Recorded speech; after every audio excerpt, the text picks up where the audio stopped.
Esta es una clase un poco más corta que tal vez que las anteriores y vamos a explicar cómo resolver un método de diagnóstico que es el modelo problemático integrado con el que se les va a dar la tarea propia de la clase de hoy.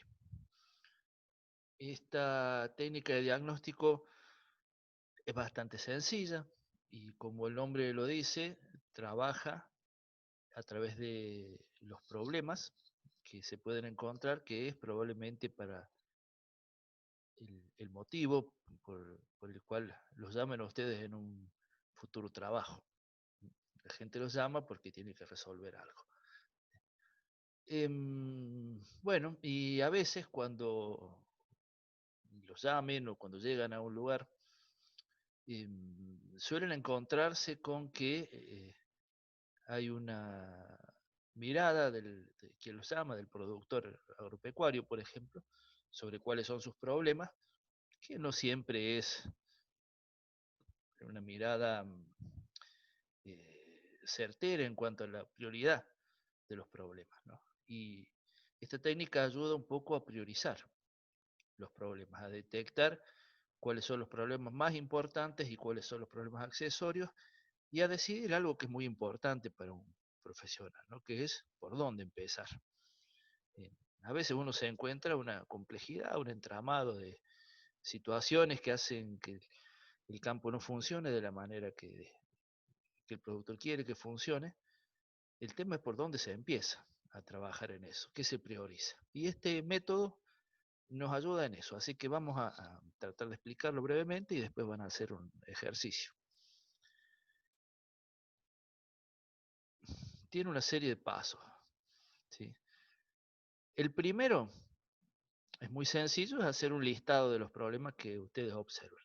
Y ahí tengan presente que pongan todos los problemas. No importa aquí si ustedes a priori piensan que es más o menos importante. Problema o problemita que detecten, lo anotan. Hacen un listado. Y el segundo paso es establecer entre ellos, entre los problemas anotados, relaciones de causa-efecto. Es decir, tratar de encontrar cuáles son las causas de otros problemas. ¿Sí? Ahí lo vamos a explicar un poco mejor gráficamente. Se hace eso, se une en un gráfico con una flecha, como ya vamos a ver en el ejemplo.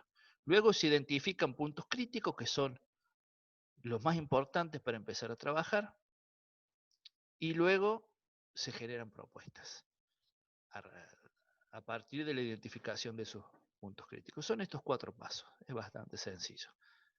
Vamos a hacer un ejemplo entonces con un campo ganadero de ciclo completo, es decir, un campo que tiene vacas de cría y hace los terneros, los engorde y los vende como novillos en el mismo campo. Caso supuesto, ¿no?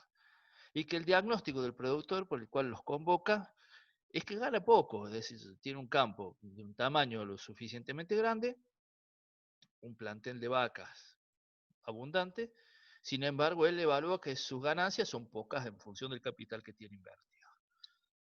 Y entonces llama a un buen profesional, en este caso, a alguno de ustedes.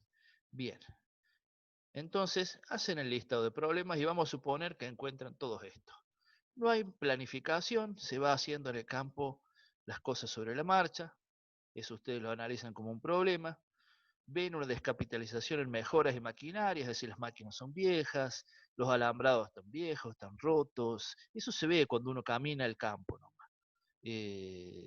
La maquinaria, como decíamos, es obsoleta, las mejoras están en mal estado, los molinos, las aguadas, entonces lo anotan. Hacen una calicata y ven que en principio el suelo tiene problemas físicos, está compactado,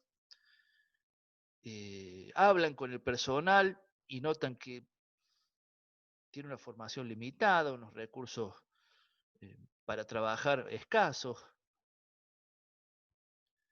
no tiene el campo un sistema de registros, no lleva buen control de lo que está pasando, también lo nota como un problema. Hay un bajo porcentaje de preñez, es decir, tiene un plantel grande de vacas, pero el porcentaje de preñez no es alto. Las praderas duran poco, cuando los campos vecinos, las alfalfas están durando 4 años, en este campo duran 3, por ejemplo, y se llenan de maleza enseguida. Hay altos gastos en compras de alimentos, es decir, pese a ser un campo grande, se compra mucho alimento. Y un escaso margen de ganancia, que es el problema que había identificado el productor. Pero ustedes hacen a priori un listado un poco más completo, ¿no? Entonces luego los ponen a todos. Cuando esto se hace a campo, es mucho más grande, ¿no? Este es un ejemplo sencillo, ¿no?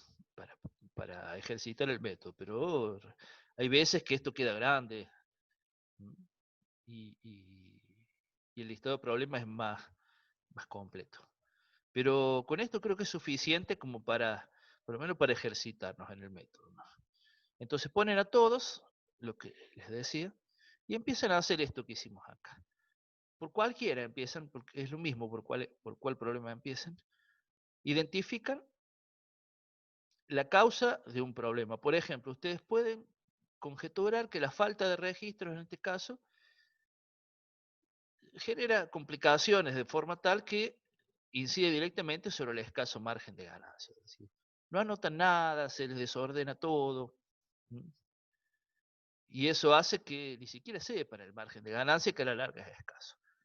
Y ustedes pueden, por ejemplo, decir que la falta de registro viene de la falta de capacitación del personal.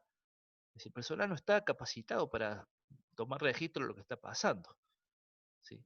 Entonces, esta es la causa y ese es el efecto. Fíjense que esta flecha tiene un sentido, siempre desde la causa hacia el efecto. Y así con todas cosas. Podemos pensar que la falta de capacitación de personal también provoca una falta de planificación.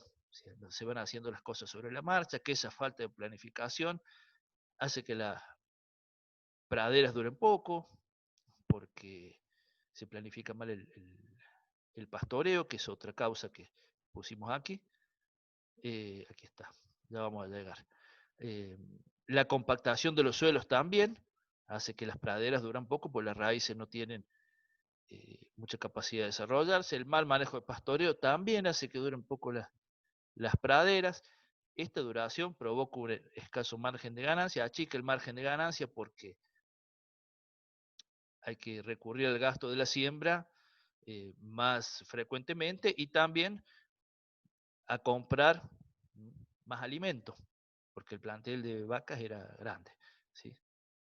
Eh, el mal manejo del pastoreo produce la compactación de los suelos también, entonces como un círculo vicioso entre estos tres ítems. Como decíamos, la poca duración de las praderas produce altos gastos en compra de alimentos, lo que achica más el margen de ganancias. Aquí hay una relación de ida y vuelta, con las flechas en ambas puntas, ¿ven? El escaso margen de ganancias provoca descapitalización en mejora de maquinaria, y como esto está en mal estado o obsoleto, también provoca un escaso margen de ganancias, ¿sí? El bajo porcentaje de preñez también contribuye al escaso margen de ganancias, pero también es hijo de la falta de planificación, es decir, no se estacionan los servicios, se estacionan mal, no se detectan bien los celos, por ejemplo, ¿sí? Y la falta de capacitación del personal también genera un mal manejo del pastoreo, no se calculan bien las parcelas, no se asignan bien las cargas animales, el mal manejo del pastoreo genera altos gastos en compra de alimento, como decíamos antes, ¿sí? Se pastorea mal, entonces se desperdicia o se sobrepisotea, ¿sí? O se asignan mal las cargas, como decíamos, se gasta mucho en alimentos, se achica el margen de ganancia. Y pasamos al punto 3 entonces, que de la filmina anterior yo les marqué algunas cosas en rojo aquí. Este quedó de más en rojo, disculpen, pero este es el problema que había identificado el productor. Pero en realidad no es un problema, sino que es un síntoma. Es decir, es cierto que está, pero es producto de otros problemas. No está porque sí, sino por una serie de problemas que lo causan. Es el resultado de otros problemas. Y bueno, ¿por dónde empezar a hacer una propuesta al productor? Siempre tienen que empezar por aquel problema del cual salen más flechas, y aquí yo identifiqué la falta de capacitación del personal. Es un buen punto de inicio. Bueno, se puede resolver todo junto, pero fíjense que en este caso salen flechas para varios lados. Es un buen punto, sí. El mal manejo de pastoreo también podría ser, fíjense, porque también pero es producto de la falta de capacitación de personal. O sea, que resolviendo esto, vamos a resolver esto. ¿Mm? O es probable que resolvamos eso. Entonces, uno ve que capacitando mejor al personal va a influir sobre la planificación, sobre los registros, sobre el manejo del pastoreo.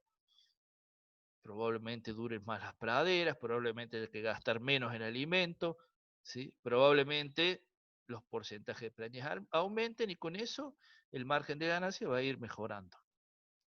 Entonces, ¿qué propuesta se puede hacer? Bueno, cambiar las formas de la toma de decisión, probablemente con, trabajar de otra manera con el personal, hacer más reuniones o otro tipo de reuniones, tener otro tipo de vínculo de parte del dueño con el personal. Eso puede ser una opción. No dejarlo tan solo en la toma de decisión, porque evidentemente esa falta de capacitación hace que las decisiones no sean las mejores. Generar instancias de capacitación, el personal a lo mejor tiene sus limitaciones, pero si tiene ganas de capacitarse y aprender, bueno, hay muchas instancias para formarse, para aprender, así que hay que propiciar que puedan aprender. Eso es importante, siempre y cuando esté la voluntad de hacerlo, se puede apoyar en eso. Revisar las condiciones de contrato, a veces se gana muy poco en el campo, y hay veces que cambiando las condiciones de contrato mejora la actitud, por ejemplo, con relaciones a porcentaje. Es decir, bueno, no solo un monto fijo de dinero, sino un porcentaje a veces de lo que se produce, y eso a veces hace que el personal esté un poco más interesado en que los rendimientos mejoren. A veces, nada de esto es garantía de nada, ¿no? Pero son todas opciones que uno puede presentar. Incluir apoyo técnico, un ingeniero agrónomo, por ejemplo, que no es necesario que sea a tiempo completo, pero con que se dé una vuelta una vez por mes, por ejemplo, o incluir al campo dentro de un grupo CREA, dentro de un grupo Cambio Rural, dentro de un grupo de capacitación, reforzar el aspecto de capacitación. Reforzar el personal en el caso que haga falta, a lo mejor el diagnóstico es que el personal es insuficiente, a lo mejor hay un empleado cuando debería haber dos, por ejemplo, o hay dos cuando debería haber tres, eso hay que evaluarlo. Y también está la opción, por último, de cambiar el personal, porque todo esto anterior está eh, asentado sobre el supuesto de que el personal tiene ganas de aprender, de mejorar, a veces no pasa, ¿no? A veces no pasa, pero suponiendo que sí, que, que pase, ¿sí? Lo último que hay que hacer es pensar en cambiar el personal. Pero a veces pasa, a veces es necesario, como en cualquier actividad humana. Si la cosa no funciona, no funciona, y bueno, habrá que incorporar gente nueva con otra actitud. Pero eso también hay que detectarlo. ¿Sí? Y bueno, uno puede pensar, algunas propuestas de esta pueden generar gasto, sí, seguramente, pero cuando se incrementan los porcentajes de ganancia, se paga solo. El apoyo técnico de un ingeniero una vez por mes, por ejemplo, miren, con el precio que tiene una vaca, con que se aumente un poquitito los índices de estete, se paga solo. ¿Mm? Bueno, es un ejercicio nada más para que ustedes lo hagan, y creo que con esta breve explicación pueden ya abordar la actividad práctica que les damos. Por último, esta frase, ¿no? Es decir, en los gastos en la educación, en la preparación del personal, hay que tener en cuenta. Esta frase se le atribuyen a un decano de Harvard en Estados Unidos. Nadie sabe en realidad quién la dijo primero, pero pongamos que es anónima. Que si crees que la educación es cara, prueba con la ignorancia. Que realmente lo caro es la falta de formación, no la formación. La formación, la educación, siempre cae en un mejor resultado, y con eso genera riqueza y abundancia. Bueno, vamos a resolver la actividad práctica entonces.